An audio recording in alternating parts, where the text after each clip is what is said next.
Pakistan food worker federation کے زیر اہتمام یونین یونیلیور پاکستان ورکرز نے ٹی فیکٹری خانوال کے ورکروں کے حق میں احتجاجی مظاہرہ کیا اور کوکا کولا کے ورکر رہنما ملک رحمان رومی اور M R T W Unilever کے ورکر رہنما ملک ندیم کی قیادت میں یونیلیور خانوال ٹی فیکٹری کے ورکروں سے اظہار یکجہتی کے لیے شرکت کی۔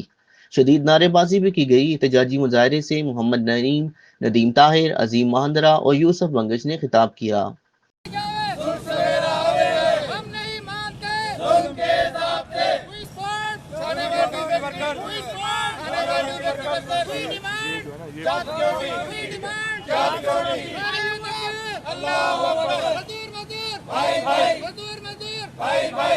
مزدور اتحاد زندہ باد، آئی یو ایف زندہ باد، آئی یو ایف زندہ باد۔ We demand job security, we demand job security, we demand job security, we demand job security, we demand job security, I U F زندہ باد۔ بسم اللہ الرحمن الرحیم۔ جیسا کہ تمام دوستوں کو معلوم ہے کہ ہمارا مظاہرہ جو ہے لاسٹ ٹائم بھی منڈے کو ہوا اور اس منڈے کو بھی ہوا، اور اس کا پیور مقصد جو ہے خانوال ٹی فیکٹری ورکرز کی جاب سیکورٹی کے لیے، کہ ہم یہ چاہتے ہیں کہ خانوال ٹی فیکٹری کے جو ساتھی ہیں، جو ان کا کاروبار علیحدہ ہو رہا ہے، اس کے اندر جو 200 لوگ کام کر رہے ہیں انہی کو اسی ٹرم اینڈ کنڈیشن پر آگے منتقل کیا جائے اور ان میں سے کسی بھی بندے کی جاب کو فارغ نہ کیا جائے۔ یونیلیور ایک ملٹی نیشنل ادارہ ہے، ہم یہ توقع کرتے ہیں کہ یہ اپنی ویلیوز کا خیال رکھتے ہوئے مزدوروں کے وسیع تر مفاد میں ایسا کوئی کام نہیں کرے گا جس سے مزدوروں کی دل آزاری ہو۔ ہمارا جو احتجاج ہے یہ پاکستان فوڈ ورکر فیڈریشن کے پلیٹ فارم سے ہے، جس کے اندر رحیم یار خان کی تنظیم، مختلف تنظیموں نے، دوستوں نے اس میں شرکت بھی کی ہے، اور یہ مظاہرہ خانوال ٹی فیکٹری کے اندر پچھلے 2 ماہ سے چل رہا ہے۔ رحیم یار خان کے اندر اس کا سلسلہ چل رہا ہے۔ ملتان میں ہماری بہنوں نے اظہار یکجہتی کے لیے جلسہ کیا ہے۔ اسے ہم پاکستان لیول کے اوپر، پھر اگر ضرورت پڑے گی ساؤتھ ایشیا کے اندر، اور پھر اگر ضرورت پڑے گی تو اسے انٹرنیشنل لیول کے اوپر بھی اپنی اس تحریک کو آگے لے کر چلیں گے، اور امید کرتے ہیں کہ یہ معاملہ جو ہے ایک ڈسپلن وے کے اندر آہستہ آہستہ آگے جو ہے وہ فروغ پائے گا۔ ہم پہلے بھی یونیلیور کے سامنے اپنے جائز مطالبات رکھتے رہے ہیں، اور انشاءاللہ آنے والے وقتوں کے اندر بھی ہم اپنے جائز مطالبات کو سامنے رکھتے جائیں گے۔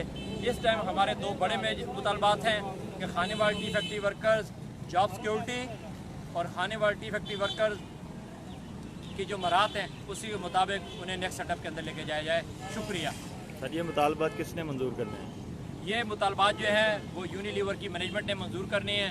یونیلیور مینجمنٹ پہلے اس بزنس کو اکٹھا چلا رہے تھے، ابھی گلوبلی جو ان کا سسٹم ہے کہ وہ اس بزنس کو علیحدہ کر رہے ہیں۔ ہمیں اس بزنس کے علیحدہ ہونے پہ کوئی 2 رائے نہیں ہے، اس کی سیپریشن سے ہمیں کوئی اعتراض نہیں ہے، کوئی تکلیف نہیں ہے، لیکن ہم یہ چاہتے ہیں کہ یہ بزنس یونیلیور بھلے اپنے پاس رکھے یا کسی کو بھی دے، اس بزنس کے اندر وہاں پہ کام کرنے والے ورکرز کی جاب سیکورٹی کو اور ان کی مراحت کو اشور کرے، اور وہ یہ تمام معلومات جو ہیں وہ وہاں کے ورکروں کو معلوم ہونی چاہیے، تاکہ وہاں کے ورکروں کے اندر جو ایک پینک پھیلا ہوا ہے وہ جلد سے جلد ختم ہو جائے۔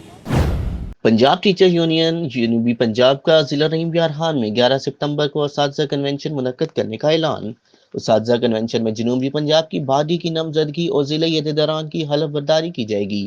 پنجاب ٹیچرز یونین کی ہنگامی پریس کانفرنس میں پنجاب ٹیچرز یونین جنوبی پنجاب کے مرکزی رہنما رانا شہباز صفدر، سینئر رہنما نذیر گوندل، حافظ عمر اقبال، ثنا شان، راؤ سلیم، محمد عدنان، عبدالستار پتافی، طارق امین، حیدر علی نورین، فاطمہ اور دیگر نے شرکت کی۔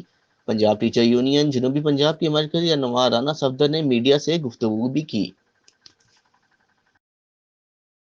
پنجاب ٹیچر یونین جو ہے جنوبی پنجاب کی باڈی بنانے کا مقصد یہ ہے کہ جو جنوبی پنجاب کے اضلاع کے اساتذہ ہیں ان کے اندر جو احساس محرومی پایا جاتا ہے اور ان کے ساتھ جو مختلف ایشوز کے اوپر، مختلف معاملات کے اوپر دوہرا رویہ اختیار کیا جاتا ہے، ہم اس ظلم کے خلاف جنوبی پنجاب کی واحد اور پہلی نمائندہ جماعت ہیں۔ الحمدللہ پورے جنوبی پنجاب سے لوگ ہم سے رابطہ کر رہے ہیں۔ 11 ستمبر کو جنوبی پنجاب ٹیچر یونین جنوبی پنجاب کا ضلع رحیم یار خان کے اندر پہلا ایک تاریخی کنونشن ہونے جا رہا ہے، جس کے اندر ہم جنوبی پنجاب کی کچھ باڈی اور کچھ ضلع رحیم یار خان کی باڈی کو اناؤنس کریں گے۔ اس کے بعد جنوبی پنجاب کے ہر ضلع کے اندر ہم اپنی باڈی تحصیل لیول پہ، ضلع لیول پہ، مرکز لیول پر بنائیں گے، اور جو پنجاب ٹیچر یونین جنوبی پنجاب کی نمائندہ ہوگی اور وہ اساتذہ کے مسائل کے حل کے